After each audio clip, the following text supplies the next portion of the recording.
अब इमरान खान साहब ने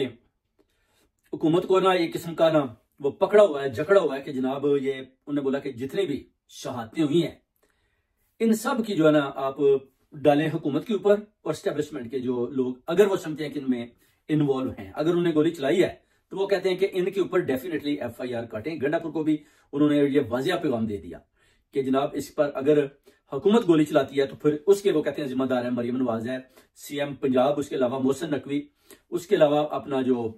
वजीर आजम शहबाज शरीफ, वो कहते हैं अगर इन्होंने ऑर्डर जारी किए हैं तो डेफिनेटली हुकूमत के ऑर्डर जारी किए बगैर तो कोई भी गोली नहीं चला सकता। क्योंकि आप देख सकते हैं कि शहबाज शरीफ ने जैसे हुकूमत का जनरल आसिम मुनीर का नाम लेकर शुक्रिया अदा किया कि आपने जनाब इन दहशतगर्दों को मार गिराया, और बाद में उन्होंने बोला कि लाशें मांग रहे हैं, ये भी बार बार तातार और मोहसिन नकवी का पैगाम आया। उसके बाद लाशें तो सबको पता है कि किधर गिरी, कितने लोग थे, वो तो आपने देख लिया कि सबके सामने, पूरी दुनिया के सामने ये जो दहशतगर्दी जो फस्तायत हुई वो आप लोगों के सामने है। अब खान साहब ने जो बोला जी कि इनके ऊपर हर सूरत में पर्चा करवाएं, FIR इनके ऊपर दर्ज होनी चाहिए। हुकूमत कहती है जी कि हमारा जनाब कोई कसूर नहीं है, ये तो जनाब एस्टेब्लिशमेंट ने किया है। जनरल आसिम मुनीर साहब से पूछें, मोहसिन नकवी तो जनाब उनका करिंदा है, फैसल वाडा भी उनका करिंदा है, हमारा क्या लेना देना जनाब पख्तूनख्वा के पठानों के ऊपर गोली चलाना है, हमारा क्या लेना देना, लोग अपने बच्चों को क्यों भेजते हैं। मरियम नवाज कहती है कि अपने बच्चों को घरों में रखें, हमने तो पंजाब पुलिस को भी हुक्म ही नहीं दिया कि इनके ऊपर गोली चलाई जाए। अब हुकूमत डाल रही है एस्टेब्लिशमेंट के ऊपर। अब एस्टेब्लिशमेंट कहती है कि जनाब हमने गोली क्यों चलानी है, गोली तो हुकूमत के ऑर्डर के साथ चलती है, और हुकूमत से पूछें कि किसने गोली चलाई है। अगर आप समझते हैं कि शहादतें हुई हैं, पहले तो हुकूमत शहादतों का जिक्र करने से अभी गुरेज करती थी, बल्कि मानने को भी तैयार नहीं थे, मगर आहिस्ता आहिस्ता जब उनके अपने ही मीडिया के लोगों ने ट्विटर किया, उसके बाद सोशल मीडिया पर उन्होंने बताया कि जनाब पिम्स हॉस्पिटल, पॉलीक्लिनिक हॉस्पिटल में कितने लोग आए, कितने लोग जख्मी हुए, कितनी बॉडियों को किस तरह गायब किया गया, तो फिर इनकी आंखें खुली, जिस पर मतियुल्लाह और शाकर नामी एक जर्नलिस्ट का भी इन्होंने अपना उसकी गिरफ्तारी डाली, बाद में फिर इन्होंने उनको छोड़ दिया। मगर सब कुछ आप देख लें, लोगों ने जो लाशों के जो जितने भी उनके पास क्लिप्स थे उन्होंने सोशल मीडिया पर लोगों को भेज दिए, यानी इंटरनेशनल मीडिया के पास भी वो जितना भी लोग शहीद हुए हैं, जितने जख्मी हुए हैं, जो उस डी चौक को शहीद चौक का नाम दिया गया, बनाया गया, शहीद चौक में क्या हुआ, खैबर पख्तूनख्वा के पठानों का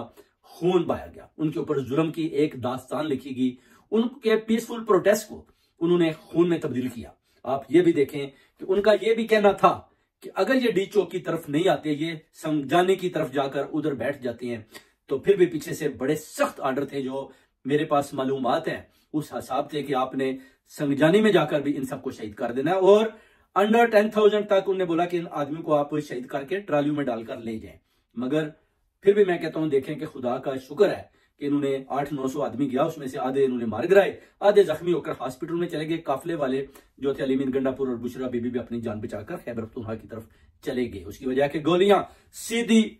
राइफलें, आग बरसाती हुई गोलियां, उनके सामने कौन खड़ा हो सकता है? इसका जवाब इमरान खान ने बार बार इस हुकूमत से, इस एस्टेब्लिशमेंट के जर्नैलों से मांगा है कि जनाब आपने मेरे बच्चों का कत्ल किया, आपने अवाम का सरे आम कत्ले आम किया, उनकी शहादतें की, पुरअमन एहतजाज के काफिलों के ऊपर आपने गोलियों की बरसात की,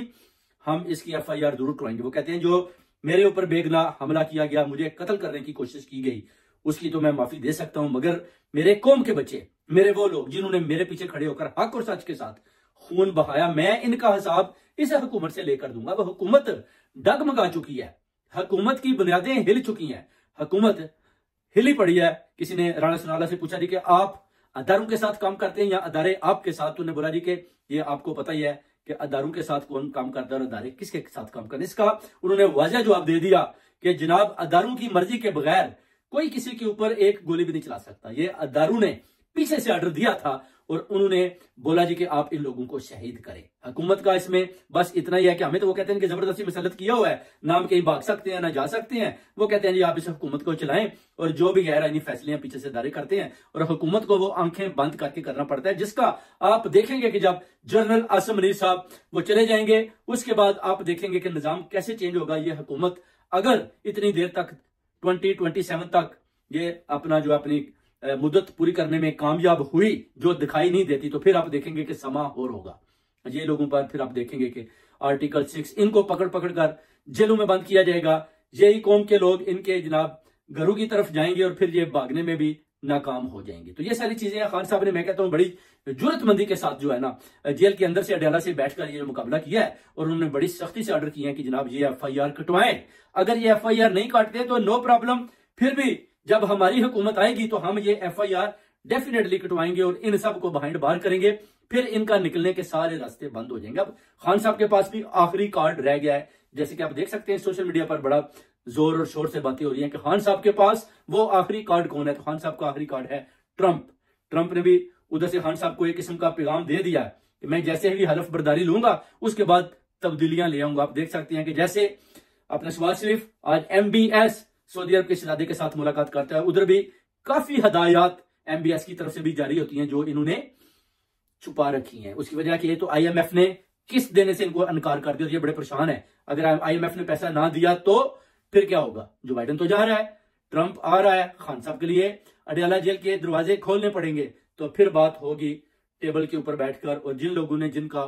बेगुनाह कत्ल किया उनको बाहर बार किया जाएगा और इंशाल्लाह जीत हक और सच की होगी। बहुत बहुत शुक्रिया।